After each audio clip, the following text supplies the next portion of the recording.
are Green Welfare, an organization that helps to spread awareness about anti-animal cruelty and hunger in Indonesia by distributing plant-based meals, sanitary kits, and eco-friendly household goods to a variety of vulnerable communities. One of our goals in this webinar is to spread awareness and education between certain environmental issues that are happening to the youth and help make a change. Our first webinar was held 2 months ago, and we discussed the cruelty of the meat industry under the documentary Cowspiracy. But for today's workshop, under the title Zero Waste Climate Change and Plastic Pollution, we are gonna have a lot of different amazing speakers from professional backgrounds in the environmental sector, talking about topics about these issues, along with their experience and perspectives on how the youth can battle these issues. We're also going to be very inspired about their experiences and perspectives about this issue. And without further ado, I will pass it down to my partner, Nala, who is the moderator of this show. Take it away, Nala.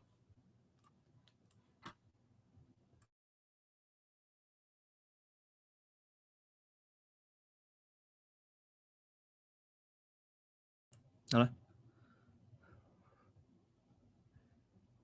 All right, thank you so much, Russell. Hold on, let me get this right.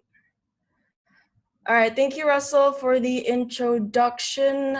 I think Russell has already covered almost everything that we need to know. So without taking more time, we will start on our first session.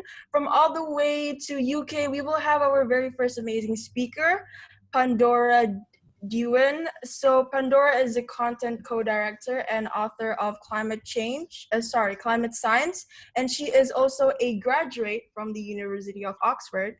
So for you guys who don't know what Climate Science is an education charity working to make climate change research more accessible and engaging for the youth.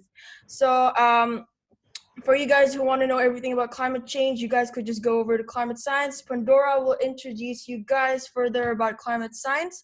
But the main topic that she'll be talking about today is the climate damage of the meat industries. So I'm sure that a lot of you are still not aware how the meat industries are actually affecting our environment in a harmful way. And that is why we are going to explore this topic for the first session. The topic is also actually very aligned with Green Welfare's mission. So I guess that's that. I want to again remind and welcome you guys to always be active in the chat room whenever a question pops in your mind, and we will later on be answering it in the Q&A session. And before I bore you guys out even more, Pandora, the stage is yours. Oh, thank you very much, Nala. Have I got... could you on. enable screen sharing for me? Thank you. Are you able to screen share? Not just now. It's host disabled. Okay. Mora, could you make Pandora host?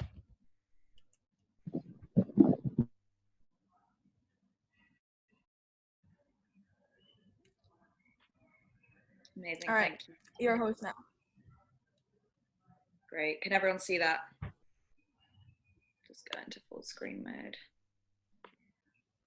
Great. So yes, thank you. Like Nala said, I'm going to talk about whether we should stop eating meat and the impact of animal agriculture on our planet. So first of all, climate science, absolutely like you said, Nala, we're an education charity working to make climate change education more accessible for young people and also to inspire the next generation of climate scientists. We're a team of over 140 volunteers in 28 different countries. We started as Instagram last summer by Eric Steinberger and Isabel Key. And since then we've snowballed. All of our content is reliable, accessible, and hopefully entertaining. And all of the artwork on these slides is done by our amazing graphics department. So I'm just the face of climate science today, very lucky to represent them, but I'm by no means the majority of the people on the team. I'm also the content co-director and the author of the food and farming course on our website, and that's what I'm going to be talking about today. So first of all, how does food affect our planet? Today, food supply chain accounts for 26% of greenhouse gas emissions. Now, for those of you who don't know, greenhouse gases form a layer of gas in our atmosphere, and that traps heat in the Earth's atmosphere. And that's completely natural. We need some of that to make the atmosphere on Earth habitable for humans, animals, plants. But the amount of greenhouse gases in that layer really affects the temperatures on the Earth. And at the moment, because we're releasing greenhouse gases that are from non-natural, man-made sources, that layer is getting thicker than it should be, which is why we're seeing this global warming and this climate change. So farming accounts for 82% of the greenhouse gas emissions from the food supply chain. It uses a lot of energy, so for tractors, keeping animals warm, drying out crops. It also takes up a lot of space, so 50% of Earth's habitable land. So if you think that all of our towns, our cities, our roads, that takes up 1% of habitable land. 50% is quite a lot. And it also accounts for 80% of deforestation. And when land is cleared for agriculture, all of the carbon that was stored in the trees and soil on the land beforehand is released into the atmosphere as the greenhouse gas carbon dioxide. Farming also accounts for 70% of global freshwater use, and it causes soil degradation, which causes further carbon dioxide release into the atmosphere, and it can also trigger landslides and dust storms. Finally, agriculture also uses a lot of chemicals and produces a lot of waste. And this can leak into the surrounding ecosystems and cause damage to natural environments. So why is meat particularly bad? So we've discussed farming in general so far, that's for crops as well, but we're going to focus on meat today. And that's because animal farming produces 14.5% of all global human greenhouse gas emissions. It also takes up 77% of farmland, despite providing only 18% of the world's calories. And that's because land is also required to grow the animal feed as well as rearing the animals themselves. And in fact, a third of all of our croplands are used for animal feed rather than for human food. So eating animals is very inefficient as a source of energy because animals only convert 7% on average of the food that they eat into energy that we can then eat ourselves. The rest of this is used to keep the animal warm, to move around, and to build non-edible tissues like bones and gristle. So you can see on this source of emissions from livestock, this is just the direct emissions. This isn't accounting for the emissions from clearing the land to store the livestock in the first place. And you can see that feed production makes up 41%. There's also this 44% due to enteric fermentation. So we're going to talk about enteric fermentation. What actually is that? So enteric fermentation is a digestive process that occurs in the stomachs of ruminants. So these are animals like cows, sheep, and goats. And what happens is they eat food like hay and straw, and this gets processed, metabolized by microbes in their stomachs. And during this process, the microbes release methane, which is another one of those greenhouse gases, which actually has a more powerful warming effect than carbon dioxide. And this is then burped out by the ruminant. We also get a little bit of methane from animal farts and from their manure, but this is very much a smaller proportion compared to the amount from this enteric fermentation. So that's often confused when people talk about where the methane is coming from. And so the production of this methane means that beef and ruminants account for 80% of livestock-related emissions, despite accounting for only 50% of livestock-generated protein. So you can see on this graph here, beef per kilogram of protein produces about 8 times more carbon dioxide than chicken and eggs, and still quite a lot more than pork, about 6 times.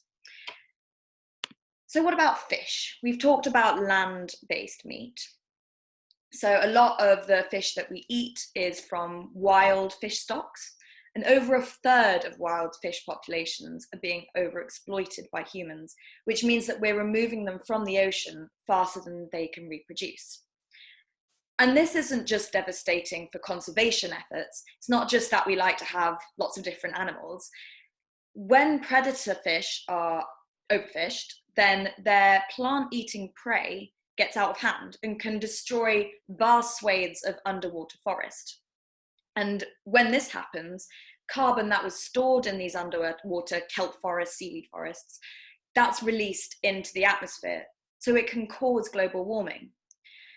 And what's more, fishing methods can often disturb the sea floor, which also releases carbon that's been locked away under the sea for millennia. So bottom trawling is a particularly destructive fishing practice, which is often used for cod, for prawns, and that involves sweeping a giant net along the bottom of the ocean. And you can also trap a lot of non-target species in those nets, such as endangered turtles. But not all of the fish that we eat is from wild fish stocks. So over half of the fish we eat are actually from fish farms.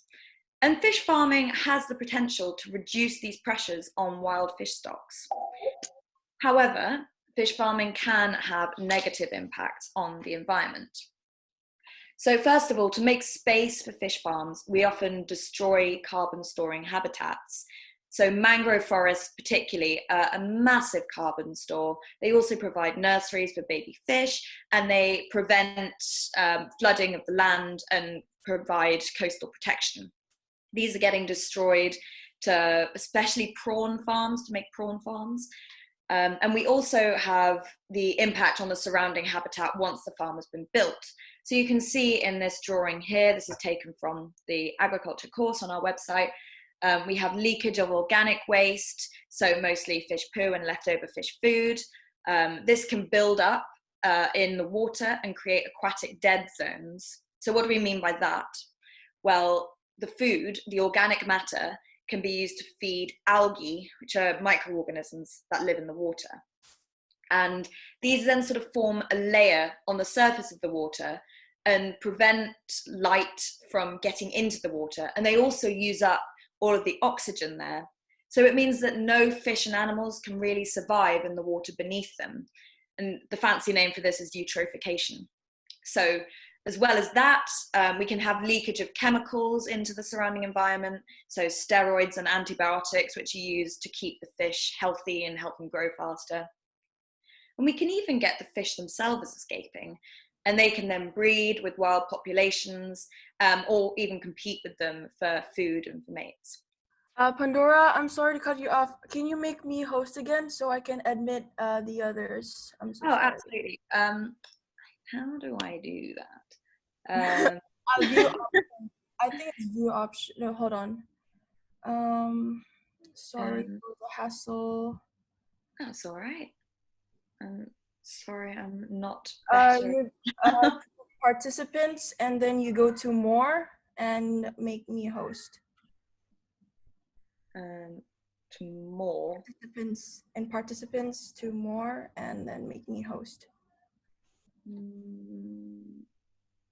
Can't find make host. I can find. Oh, more next to your name. I see. Yeah. I see. Sorry about this, everyone. My technical issues. Change host. All right. Great. Thank you. Okay. Continue. Fantastic. Okay, so we talked about why fish farming is bad, but building fish farms offshore can reduce some of these issues. So if they're far into the ocean, we're not destroying these carbon storing habitats like mangrove forests. There's less likelihood of the fish interacting with surrounding wildlife because there's just not as much biodiversity in these further out regions. And also the strong offshore currents are more effective at diluting waste than coastal water, which is much more stagnant. So with careful management, aquaculture can provide healthy and sustainable sources of animal protein with lower emissions than other animal products. Even so, plant-based is almost always going to have a lower carbon footprint than these animal products. So can we make animal farming more sustainable? Well, we've talked about all of these bad side effects of farming, but some farms have a much higher impact on the environment than others. So, for example, a high impact beef farm can emit 12 times more greenhouse gases than a more sustainable farm. So there are lots of different ways that farmers can reduce emissions from animal farming. So an obvious one is we looked at where the emissions are coming from, and 85% of the emissions from animal farming are a result of producing animal feed or the digestive processes of the animals themselves. So changing the animal feed seems like an obvious place to start. So feeding ruminants more digestible food will reduce how much methane they produce, because they're needing less active digestive processes. So seaweed is a good example that's being tried. It's much more digestible than hay and straw. It's also very sustainable and high in protein and results in a much smaller amount of methane being produced. Farmers can also turn to more sustainable food sources such as insect larvae. So these can be grown on food waste. They take up very little space. They're a very high source of protein and other nutrients. Also, animals can be fed human food waste, so long as it's treated properly and safe. So that's a way of making animal food more sustainable. So another source of emissions from livestock farming is the animal manure. And the conditions under which this manure is stored can massively affect the emissions from the manure. And that's because the greenhouse gas producing microbes in the manure are much more active in warm and wet environments. So better waste management can considerably reduce the emissions from animal farming. And in fact, the gases that are released from the manure can be captured and used to make energy to power the farm. However, at the end of the day, even the most sustainable animal farming practices will produce higher emissions than plant-based options. So what can you do? By removing animal products from our diets, we could reduce emissions from the food sector by over 50%. However, for many people, going fully plant-based isn't really an option. So meat is a high quality source of micronutrients, so proteins, vitamins, and it's particularly important for healthy and balanced diets in low income countries. And meat also plays an important cultural role in many communities. So just saying, okay, everyone has to go vegan isn't really a realistic option at the moment. So rather than eliminating meat completely, what we can do is cut back our meat consumption. So, and switch from beef to lower impact meats such as chicken and fish. Ideally, we would switch to more plant-based alternatives, and those are constantly improving. So there's a lot of companies that are trying to produce meat alternatives. We've got Impossible Foods, Beyond Burgers. There's also a lot of, how would you say, meat, sort of fake meats. So mung beans can be used to make scrambled eggs. I mean, egg isn't a meat, but it's an animal product. So we're getting better and better at producing more sustainable mimics of our favorite foods. So as well as changing what we actually eat, we need to change how much we waste. So when we waste food, all of the resources that went into making that food are wasted too. And at the moment, we're wasting about 30% of the food that we produce. So food waste actually accounts for 8 to 10% of man-made greenhouse gas emissions. And it also costs $940 billion every year. So reducing how much we waste can have a significant impact. And you can do that just by planning your meals a bit more, taking leftovers from restaurants, cooking with leftovers, and also storing food correctly and checking sell-by dates and making sure that you've eaten everything that needs eating by that date. And sell-by dates will vary in different countries, so be sure to check out when food is still safe to eat. after a certain time. You don't want to make yourself ill by trying to avoid food waste. And lastly, you can shop more sustainably. So often food will have logos on them. That means they've been certified for being sustainable. So here I've got two examples. The Marine Stewardship Council is a global organization that certifies that seafood has been fished sustainably. So that's for wild seafood, to make sure that we're not over exploiting those fish stocks. And then the Aquaculture Stewardship Council, which is this second logo here, that is to certify that the aquaculture farming practices have been also carried out sustainably. And there are lots of other logos. A lot of them are country specific, which is why I haven't put them all here. But do look up what logos there are in your country to make sure that the food that you're buying is sustainable. So these are all great personal actions that you can take, but unfortunately, there's only so much that we can do as an individual. And really, it comes down to systemic change being needed. We need governments and these big companies who control all the money and control all of the trade to start making a difference too.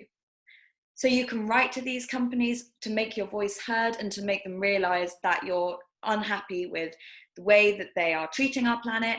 And if enough people make their voices heard, then hopefully we will start to see some systemic change. And we're already starting to see the beginnings of these big businesses and these governments realizing that they also need to start taking action. So if you've found this talk interesting, you can read the rest of the food and farming course on our website on climate-science.com. We've also got lots of other courses, one on clean energy, so solar farms, wind farming, nuclear power.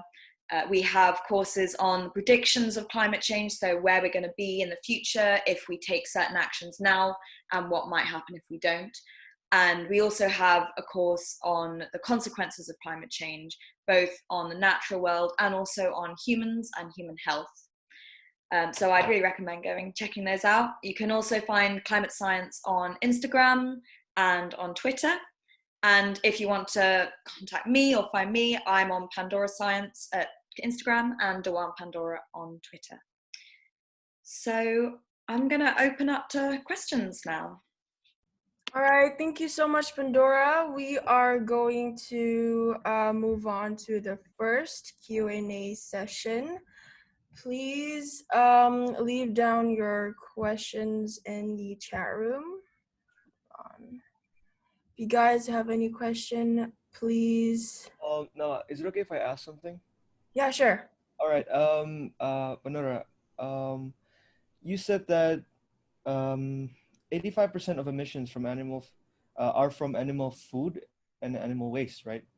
But if you were to change, find an alternative for the animal feed, will it affect the quality of the meat itself? Well, it depends on what the alternative is. So if you used insects, the insect food is actually possibly more nutrient dense than the soy and the other plant-based foods that we're giving them at the moment. Seaweed as well is extremely nutrient dense. So yeah, I mean, it really depends on what we start feeding them. And if we're giving them human food waste, but if it's sort of restaurant Michelin star meals, sorry, that's probably an English thing, Michelin stars, but if they're very gourmet meals that the animals are getting, those are also going to be very nutrient dense. And yeah, I don't think that the meat quality would be impacted by changing the feed. Okay. Is that all, Russell? Yeah, that's all. All right, so from Melanie, we have, how can we efficiently promote sustainable farming? Well, it is difficult because, I mean, maybe some of you are farmers, but most people are not farmers, so they can't themselves make a difference to how they're producing food. But we can talk about it to our peers, to our parents. And I think the most efficient way of promoting it is through education. So schools, curriculums, teaching young people to appreciate the impacts of what they're eating and to just appreciate where their food is coming from, will help people understand that it's not just something that arrives in plastic at the supermarket, it's part of a much longer chain. So education will be extremely important. And yeah, I think writing to these big companies and to governments and making them realize that they also need to make a change. So Greenpeace has been very active in writing to, I think it's John West is a fish company, and Greenpeace has been very active with them to try and encourage them to adopt more sustainable practices. So you can make little changes. It's a long, slow process. All right, moving on, we have from, we have a question that says, which one will you choose, eat meat or fish? Which one would you choose? Well, I mean, fish is technically a meat. I think fish and chicken are on pretty similar levels when you weigh up the overall climate impact. Although, I mean, it's difficult to say because some fish is so much better for the environment than others. So fish like mussels and oysters, they're what's called filter feeders. So they actually sort of purify the water by eating the nasty bits in the water that we don't want in there. So farming filter feeders can actually improve the environment. So it really depends on what fish you're eating. I think at the end of the day, it's difficult having a blanket ban on certain foods. I mean, if you can go vegan, that's great, but it's not possible for everyone. And I think at the end of the day, we need to look at the specific place from where the food is coming from and take each case as it comes. Okay, all right. I hope everyone got that. Next is, I think you gotta read this in the box chat. It's kind of long. Do you want to go over to the box chat? Her name is Ronazira. Yes. My name is Rona Azira from Pertamina University, Indonesia, majoring in international relations. I love this topic. Thank you so much for the comprehensive and amazing presentation. I've read the book titled Fast Food, Consumer Culture and Ecology by Mac Libel. He cited a book from Pearl, the hamburger book, as arguing that meat eating was the mark of the emergence of civilization. The more civilized humans became, the more meat they consumed, and the more complexity became involved in the preparation of that meat. So what do you think about the statement? I mean, it's definitely true that high income countries are the ones that are causing this problem in the meat industry. So lower income countries actually have a fairly sustainable relationship with their meat eating. It's these high income countries that just have this excessive meat consumption, and that's where we're seeing these issues starting to appear. So traditionally, meat was something you had at a really special occasion. Most of the time, people have plant-based diets, and meat was something you brought out at Christmas or some other festival. But now we're starting to see people having red meat for 3 meals a day. So I agree that, like you said, there has historically been a correlation between modernization and eating meat, but I don't think we need to continue on that trajectory. And in fact, modernization now is seeing the introduction of exciting new meat alternatives, possibly even lab-based meat in the future. So that's definitely very futuristic, that making animal proteins in a lab. So I think, yes, historically, there has been a correlation there, but we don't need to see that trend continued in the future. All right, we have room for one more question, and I think this is kind of interesting. As human, from Dr. Sitan Emir, as human is an omnivore, don't you think stopping consumption of meat is against our nature. In addition, every creature has his or its place in the food cycle. What will the impacts to the cycle if everyone stops eating meat? Well, like I say, I'm not saying that everyone, I mean, it's unrealistic to say that humans will completely stop eating meat. It's this unnatural excessive consumption that's the problem. So thinking about things as natural cycles, yes, there would be some consumption of animal products, but we aren't doing that naturally. It's not natural to clear vast swathes of rainforest and plant them with monocultures of soybean to feed to cattle, or just to turn these natural wooded states into ranches to feed, to graze animals. So if we cut back on our consumption of meat, we wouldn't be taking animals out of the environment as such, because we just wouldn't be producing so many. So the reason we have so much livestock is because of this demand. They're being raised to be eaten by humans. And so I think it's 60% of the biomass of animals on Earth is livestock. Only 5% is wild animals, and I think 35% is humans or something. But yeah, I mean, a huge proportion of the animals on Earth are being raised to feed humans, which is just not natural. So I think if we cut back on our meat consumption, we would revert to these more natural ecosystems. All right. Thank you so much, Pandora. And that actually closes our first session. Thank you guys so much for the intriguing questions. I hope that they were answered thoroughly. And I see that there are a lot of other questions that are unanswered. Well, you guys, I think you guys could DM Pandora about it if you guys have any questions at her Instagram. I hope that you guys have learned something from Pandora. I guess it's safe to say that we should try to go plant-based once in a while, you know, with baby steps. And we will directly move on to our second session. For our second session, we will have a speaker from one of the biggest environmental organizations internationally, which you guys can already guess, which is Greenpeace Indonesia.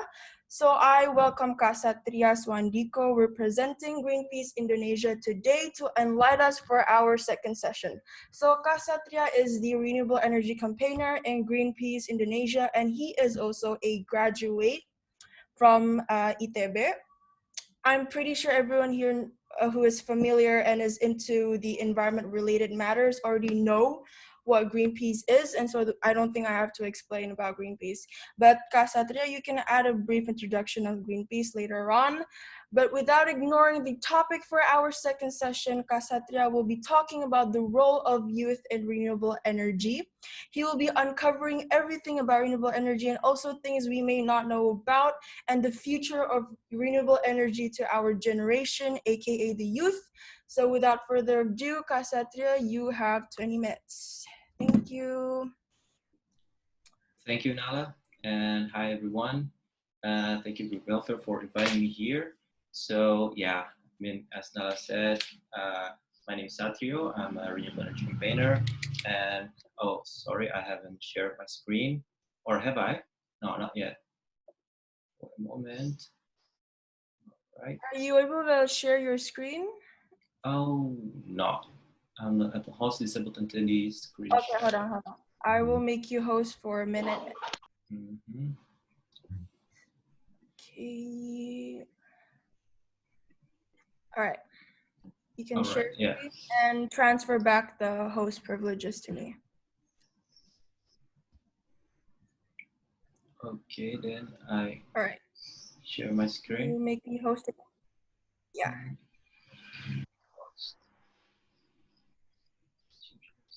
Okay. All right. Thank you. Mm-hmm. So yeah, it was quite interesting presentations from Pandora, and I think it's funny to see a lot of resemblance as in food sector, as in energy sector as well. And I will tell you about it later. So the topic I I'm going to bring up today is renewable energy and youth. But first, I'm going to start with the renewable. This is the outline. And so what is renewable energy exactly? Well, it's the energy which comes from the source that are constantly replenished, or in other words, that the rate of consumption is lower than or the same as the rate of production. So it comes over the time. So we don't run out over the time. And what resources are considered renewable energy? From our perspective, the renewable energy is solar, wind, and hydro. It's not a big hydro, like a big scale dam hydro, but a little bit more less. So like mini hydro or micro hydro.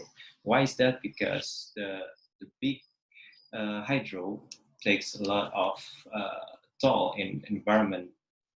Yeah, like the land use change and so on. So it's kind of hard to determine whether it is carbon neutral or not. And yeah, the technologies we can see from the solar, it's like PVs and CSP, or concentrating solar power, and the wind turbines, and the micro hydro or mini hydro is like a run-of-river micro hydro. So it's not blocking any river, because if we build a dam, then it's going to build a lot of sediments over the time that the river downstream is going to have lower debits, and so it's gonna it will lead to drought and so on. So it's not that simple to make a dam. Yeah. And so we need to do the transitions from fossil fuels to renewable energy. But why? First things is global warming. Well, yeah, what you might know, the Earth's surface average temperature rise globally due to greenhouse gases prevent the heat from the sun radiations to go out from the Earth's atmosphere. So the sun rays hits the Earth, and then the Earth reflects it back to the space. But because of the greenhouse gases in our atmospheres, it blocks the sun rays directly back to the space, and it radiates back heat. So therefore, the surface temperature will gradually rise over the time. And we see two graphs over here. Is the historical carbon dioxide level versus the global temperatures. We can see this is thousands of years. It has been going up and down over the years, but since the revolution of industry in about the 18 something, it goes up like through the roof, up until now, and it follows the rising of the global temperatures as well. And we know that the main greenhouse gases like water vapor, carbon dioxide, methane, dinitrogen oxide, ozone, chlorofluorocarbon, hydrochlorofluorocarbon, and hydrofluorocarbon. Yeah, those are the main greenhouse gases, the main culprits of the global warming. And the global warming will cause climate change. As you may know, it's the change of weather pattern in the long term due to the effect of global warming. This causes extreme weather such as droughts and excessive rainfalls, like typhoon as well, floods, forest fires, etc., which leads to more problems in social and ecology as well as economic problems throughout the world. And so this here is a report by IPCC, or Intergovernmental Panel on Climate Change. It said that if we don't manage to suppress the rising temperatures up to 1.5 degrees in 2050, that the process will become irreversible, meaning that we cannot go back, or we cannot decrease the temperature up to the level, pre-industrial level. So therefore, it's very important to hold the 1.5 degree target. And second, the transition. Why we need to transition to renewable energy? Why is it solution because of the emission. The emission we can see here in the graphs. Apa? Lagi goreng? Ya, lagi goreng. Yeah, so we can see here the left part is the fossil fuels, the emission from fossil fuels. It's really high, and while the emissions from renewables like wind and PV is really low. If you see here, they make or they emit emissions in the construction process, while in the operation they are zero emissions because they don't require any combustion, because they don't require any fuels. On the other hand, for the coal here, you can see it's like the direct fossil carbon dioxide emission is really high here. And another why is the declining cost of renewable energies globally. Well, this is a graph that compares the difference in the cost of renewables energy throughout the world globally. From 2010 to 2019, we can see sharp decrease in solar photovoltaic and also concentrating solar power, while a slight increase in geothermal or hydro, a big hydro, especially here, and also a little bit decrease in offshore and onshore wind. And if we compare to fossil fuels technology like coal here and gas peaking and gas combined cycle, it's becoming more and more comparable.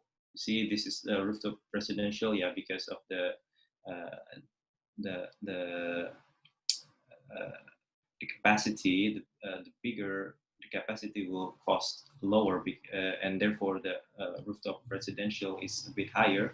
But the rooftop for here, the thin film utility scale is really low. I mean, compared to coal right now and the gas. So therefore, it's becoming an international trend at the moment, especially in the Western. And okay, so we're going to Indonesia context. Like climate change is happening. You can really see the effect here. You can feel it yourself even. We get two graphs over here about the temperature in Jakarta from 2010 to 2020, and you can see the temperature increases like a lot here between 2018 to 2020. And also, if we see the rainfall, see here in 2020, it reached a level which never been happened before. So it's this is the proof, like it's happening here in Indonesia as well. Well, I choose the example of Jakarta because it's easier to get data from. And okay, Indonesia also in the Paris Agreement 2015, Indonesia also submit an NDCs or nationally determined contributions to the panel, to the international panel, that Indonesia wants to or are going to actively reducing greenhouse gases emissions by 29% or 41% with international aid by 2030. And we see here in this table is the projection of the greenhouse gas emissions. I mean, energy at the moment the base is the level in 2010. So at the base, energy is lower than the forestry, but in the future, it's going to become higher even than the forestry. See here, in the future, it becomes around 1,700 megaton of CO2 equivalent. And well, by the plan, the government plan is to reduce about 314, which is really low compared to this. So we'll see. And this is the the energy sector, the plan of government, how they are going to reduce the greenhouse gases from energy sector. So they're going to increase the renewable energy share in the primary energy mix about 23% in 2025, as long as it's economical. So we see here, as long as it's economical. If it's not, then bye-bye. And so, yeah, I mean, and in energy sector, 23% is quite low actually. To reach 1.5 degree target, it's quite low. Even in climatetracker.org, if you can see it, yeah, this path is actually leading to 4 degrees Celsius increase in the global temperature. So actually, Indonesia has to tighten their or to increase their target, not just 23%. And this is from the electricity sector. So over time or over the years, PLN or the state electricity company always release a business plan. And in the latest business plan in 2019, they are going to make or to add more and more fossil fuel power plant, which is coal power plant. And about 48% here, the additional capacity from 56 gigawatt is going to be from the coal power plant. You see here, and it's going to create more and more emissions. If we see here, the existing coal power plant will release about 168 million ton CO2 per year, and with the additional, it's going to add about 162 million. So it's like twice. Yeah. And yeah, I mean, Indonesia has a lot of renewable energy potential. Like in the solar is about 207,000 megawatt, and in the wind it's about 60,000 megawatt, or about 60 gigawatt. Yeah, so it's quite huge. And if you see here, the actual implementation only 1.15% from the technical potential, or about 100 megawatt installed capacity in 2019. So there's still a lot to cover. But despite the slow growth of renewable energy in Indonesia, it will continue to grow in the future globally. So we can see here from Irina. Sorry, I forgot to add the source over here. This is like a projection of renewable energy globally, the additional from 2019 to 2024. So in 5 years, they are going to add like around 700 gigawatt, solar PV, and the main case or the business as usual case. And if it is accelerated case, it's going to be more actually, like offshore wind, hydropower, onshore wind, and energy, and etc. So despite the slow growth in Indonesia, it's still going, it still will grow in the future globally. So yeah. So what is the rules of youth? I can see two main roles: is to learn and to act. To learn is like, yeah, I mean, there are recent survey about renewable energy in youth. So they kind of know about renewable energy, but they don't like really know why the urge to shift or to transition to renewable energy. So therefore, to learn is to secure your future. You are going to the youth are going to lead in the future, and you are going to do whatever you do, whatever you need, and to survive. I mean, yeah, it's kind of hard for you because this is like all the bad shit, sorry for language, from our old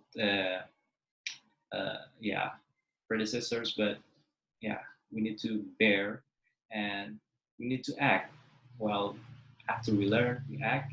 What kind of act we could do? I mean, as a youth, I think the best part is after you learn, you then spread the words because, well, especially in Indonesia, it's a lot of people still don't know yet about renewable energy, what they can do, what does it good for them. So yeah, spreading the good words to them, and for some of you which already have like good incomes maybe, well, in the youth it's quite rare, but so I know, but if you can also contribute to decreasing the greenhouse gases from yourself by installing solar power. That's it. Why solar power? Because it's flexibility, because you can install it by yourself in, so individuals can also contribute to decreasing their carbon footprint from energy. So yeah, this is just some examples that the youth. So I in Greenpeace we are working a lot with a group of youth called Solar Generations, and we are campaigning, or yeah, we are trying to educate people by going to schools or wherever and teach them about the renewable energy, especially the solar. And here on the right side here, the solar generation teams is installing some solar power plant, little solar power plant uh, to power the 2 days full concert in Summerfest in back in August 2019. So we are trying to show the people that we could use renewable energy, like 100% renewable energy, even for an event as big as music concerts, and yeah, it worked. It worked. So yeah, I think that's all for me. Thank you. Sorry if it's a bit long. All right, thank you so much, Kasatrio. We will move on with the questions. All right, so for the first question, we have there is an endless debate going on about whether geothermal energy is a renewable energy or not, and is it really possible to change completely from fossil energy to renewable energy? Thank you. So yeah, it's true that there are growing debates whether geothermal is renewable energy or not. What I can say is that geothermal is true that it's emission less power plant, but in terms of renewable, not so. I mean, yeah, theoretically speaking, in thermodynamics, energy is always lost. So because geothermal is using a thermal from inside, from the core of the earth, it will decrease over the time, even though it's going to be long. The period is going to be long, but it's going to run out. And also, if we are using geothermal, we need to, yeah, to open the land, like, so there are going to be a methane release from the land use change, or and so on and so on. So therefore, it's a bit hard, and it's kind of hard to determine the site as well. So it's high risk. Therefore, if you see the graphs before I show you the IRENA graphs, no, sorry, the graphs from IEA, the trend of geothermal power plant cost is slightly increasing over the time from 2010 to 2019, because it becomes less favorable in terms of cost. And what else? I forgot who asked. He said about if it's really possible to change fossil energy to renewable energy. Oh, yeah, sorry. Yeah, it's it's going to be possible, but it will take a lot of efforts. I mean, it's not just transitioning or to change the source of energy. It's also, we also need to change the infrastructures. We also need to change the policies. We also need to change the people's perspective of energy and how the energy works for them, because it's going to be like a dramatical change from before, because fossil fuels is basically centralized energy. Like here we have the power producers, and then you distribute electricity to the safe way. But I think to your question here, it is something that ultimately needs to be driven by the local and governmental. Oh, sorry for that. yeah. I think All right. someone. Yeah, we're so sorry for that. Hold on. Guys, can you please keep your self muted at all times? All right. Was the question answered, Kak? Well, yeah, I mean, I need to go a little bit further. All right. And yeah, I mean, the paradigm here is from centralized to decentralized and even distributed. So it's like, if we are going to use renewable energy, then we use it locally, not like centralized, because if it's centralized, then they are going to be the same as the fossil fuels. Well, almost the same, not the same, but almost the same, like the way of thinking. And also, yeah, I mean, if we use distributed renewable energy, it's like I, as a house owner, can be producers of energies. So it's like prosumers.